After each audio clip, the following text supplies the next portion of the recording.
صلی اللہ تعالی علیہ وسلم کی مکی اور مدنی زندگی کو جب ہم اور آپ پڑھیں گے، صحیح طریقے سے اس کو سمجھیں گے تو انشاءاللہ تبارک و تعالی ہم اور آپ اس نتیجے پر پہنچیں گے کہ غریبوں کی مدد کرنا، یتیموں کے سروں پہ دست شفقت پھیرنا، بیواؤں کی خبر گیری کرنا، یہ وہ عمل ہے جن سے مصطفیٰ کو بڑا سکون ملتا ہے۔ مصطفیٰ جان رحمت صلی اللہ علیہ وسلم ان اچھے عمل کرنے والوں سے خوش ہوتے ہیں۔ پیغمبر اعظم سید عالم صلی اللہ علیہ وسلم کو پیدا فرمانے کے بعد رب نے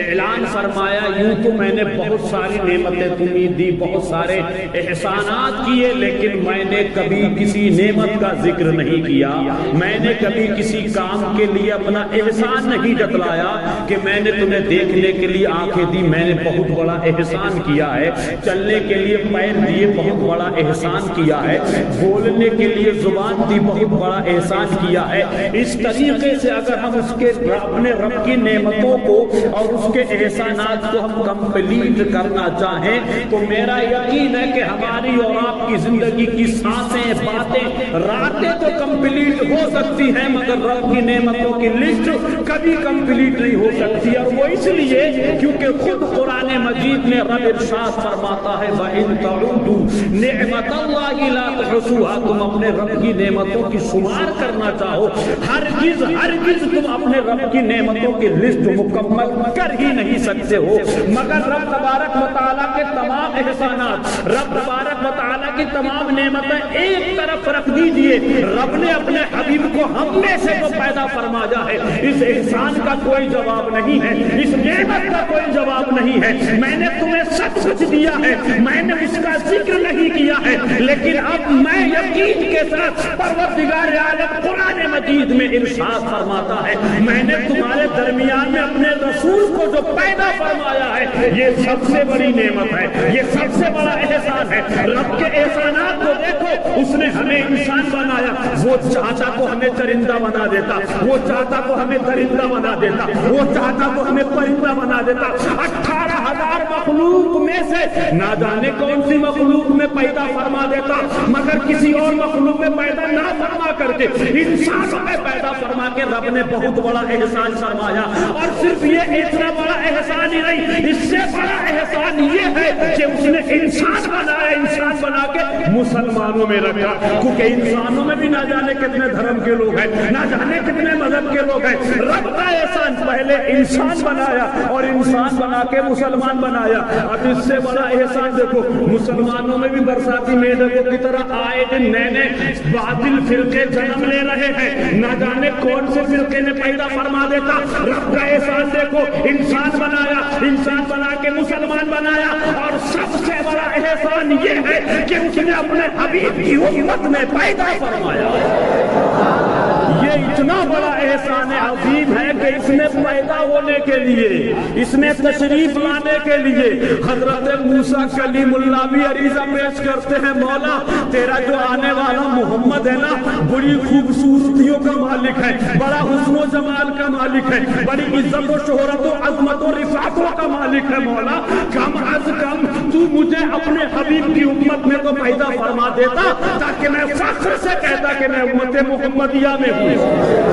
یہ شان ہے امت محمدیہ کی، نبیوں میں جیسے مصطفیٰ کا کوئی جواب نہیں، نبیوں میں مصطفیٰ بے مثال ہے، نبیوں میں مصطفیٰ کی کوئی مثال نہیں، امتوں میں مصطفیٰ کی امت کا کوئی جواب نہیں، نبیوں میں مصطفیٰ کا جواب ہے تو امتیوں میں مصطفیٰ کی ہم گناہگار امت کا کوئی جواب نہیں ہے۔ پیغمبر اعظم سید عالم صلی اللہ تبارک و تعالی علیہ وسلم مکے کی سرزمین پر تشریف لائے، بچپنا سنیں گے تو پتہ چلے گا، جوانی پڑھیں گے تو پتہ چلے گا، پیغمبر کی مکی اور مدنی زندگی دیکھے تو صحیح، جنہوں نے مصطفیٰ پر پتھر مارے تھے، جنہوں نے مصطفیٰ کو گالیاں دی تھی، مصطفیٰ نے ان کو اپنے سینے سے لگایا تھا۔ یہی مکے کی سرزمین ہے، بازار سے گزر رہے ہیں، ایک بوڑھی ضعیف عورت، اس زمانے میں اگر کسی کے شوہر کا انتقال ہو جاتا تھا تو ایک بیوہ کو زندگی گزارنا بہت بڑا چیلنج ہوا کرتا تھا، بہت زندگی اس کی دشوار ہو جایا کرتی تھی۔ اس زمانے میں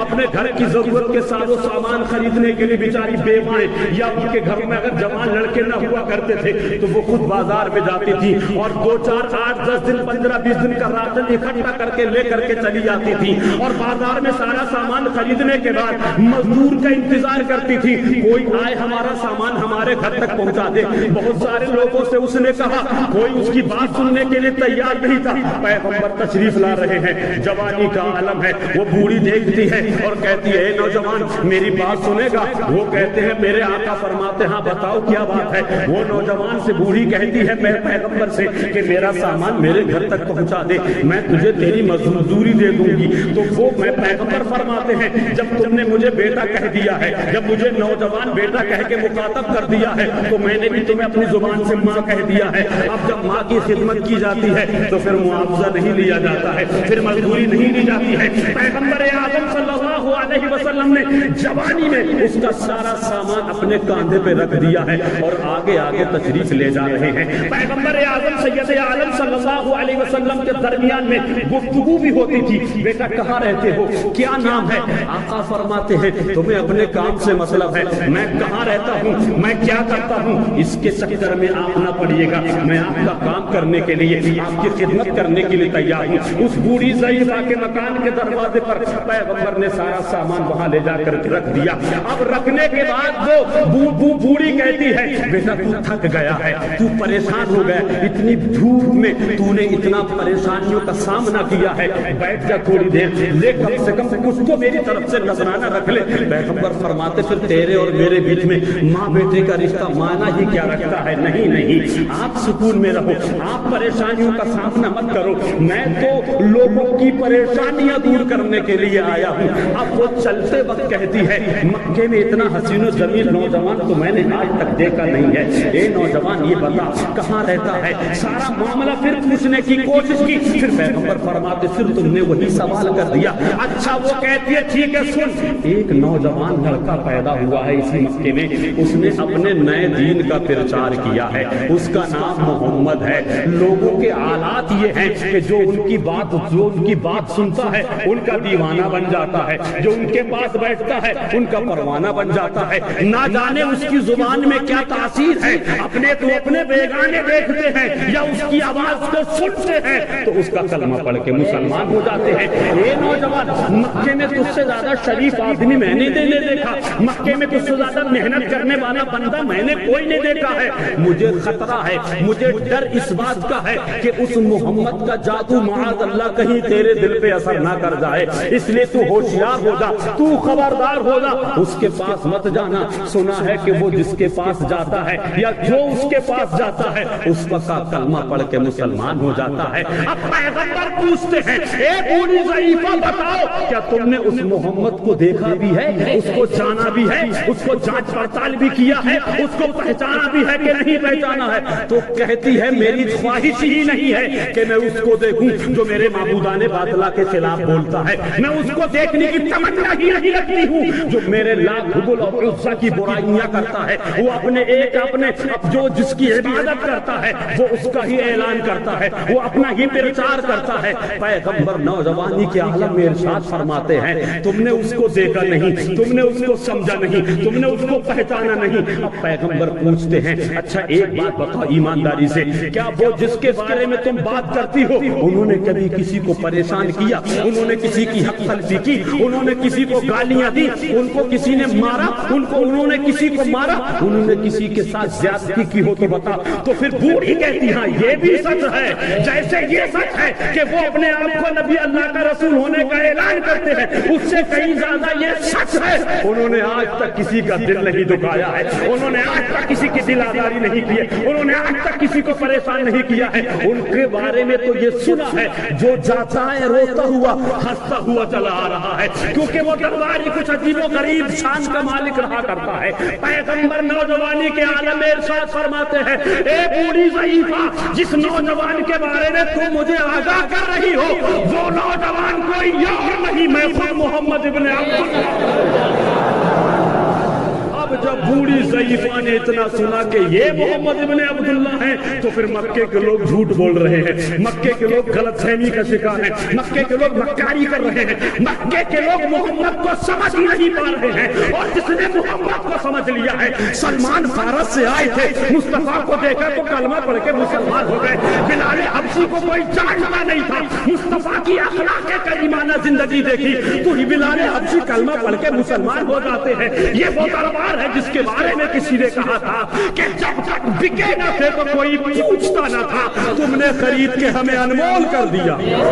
پیغمبر فرماتے ہو کوئی اور دوسرا محمد ابن عبداللہ نہیں ہے، وہ میں ہوں محمد ابن عبداللہ جس کے بارے میں آپ کے ذہن میں لوگوں نے غلط فہمیاں پھیلا رکھی ہے۔ اب وہ کہتی ہے کہ جب تم محمد ابن عبداللہ ہو تو میرا دل کہتا ہے کہ تم کبھی جھوٹ بول ہی نہیں سکتے ہو، کیونکہ جو نبی ہوتا ہے وہ جھوٹ بولتا ہی نہیں۔ یہ ہے شان میرے آقا سید عالم صلی اللہ تعالی علیہ وسلم کی۔ بزرگوں، دوستوں، نوجوان ساتھیوں، مصطفیٰ کا کردار، مصطفیٰ کی اخلاقانہ زندگی، مصطفیٰ کی کریمانہ زندگی، مصطفیٰ کی مکی اور مدنی زندگی کو پڑھیے، اس کو سمجھیے اور اس کو اپنی زندگی میں، اپنی زندگی میں اس کو کیچ کر کے اور مصطفیٰ کے بتائے ہوئے اصول و قواعد کے مطابق آپ زندگی گزار کے دیکھیں تو صحیح۔ آج پوری دنیا کا کفر اور شرک متفق و متحد ہو کر ایک پلیٹ فارم پہ جمع ہو کر کے اسلام کی جڑیں اکھاڑنے کی ناپاک کوششیں کر رہا ہے، مسلمانوں کو ختم کرنے کی ناپاک کوششیں کر رہا ہے۔ مسجدوں، مدرسوں، مزارات و قبر، یعنی تمام جو چیزیں جہاں سے دین کا کام ہوتا ہے، جہاں سے مصطفیٰ کا عشق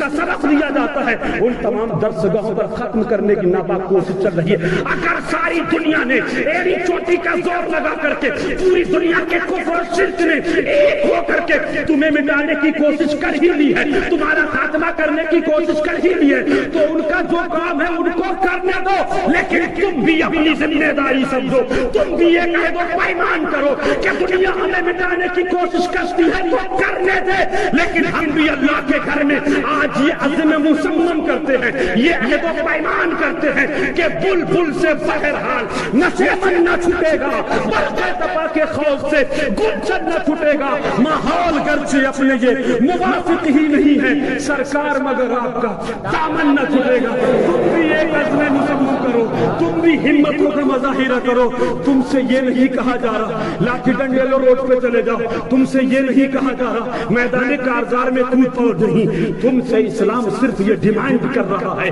اسلام نے جو چیز حرام کر دی ہے اس کو ٹھوکر مار دیجئے، اسلام نے جن چیزوں کو حلال کر دیا ہے ان کو سینے سے لگا دیجئے، کیونکہ قرآن مجید میں رب فرماتا ہے میرا رسول تمہیں جو دے وہ لے لو، اور جس چیز سے منع فرمائے اس چیز سے باز آ جاؤ۔ مسجدیں کثرت سے بھرو گے نا، اسلام کے اصول پر چلو گے نا، حرام کو ٹھوکر مارو گے نا، حلال کو سینے سے لگاؤ گے نا، میدان میں اترنے کی ضرورت ہی نہیں پڑے گی، تمہارے لشکر کو دیکھ کر کے کفر و شرک کے ماتھے پہ پسینہ آ جائے گا۔ تو آج اسلام کی ڈیمانڈ سمجھے، اسلام کی ضرورت سمجھے، 5 ٹائم کے پکے نمازی بنے، گھروں میں اسلامک ماحول بنائے، غیبت اور چغل خوری کے بازار میں جا کر کے آگ لگا دیجیے۔ اگر آپ کی غیبت و چغل خوری سے، آپ کی ذرا سی گندی حرکت سے کسی مسلمان کا دل دکھ گیا تو یہ مت سمجھیے گا ہم نے پیٹھ کے پیچھے اس کی برائی کی ہے، اس کو پتہ نہیں چلتا ہوگا، یہ کرامن کاتبین میرے تمہارے کاندھوں پر بیٹھے ہیں، یہ سب لسٹیں تیار کر رہے ہیں، پتہ چلے گا میدان کارزار میں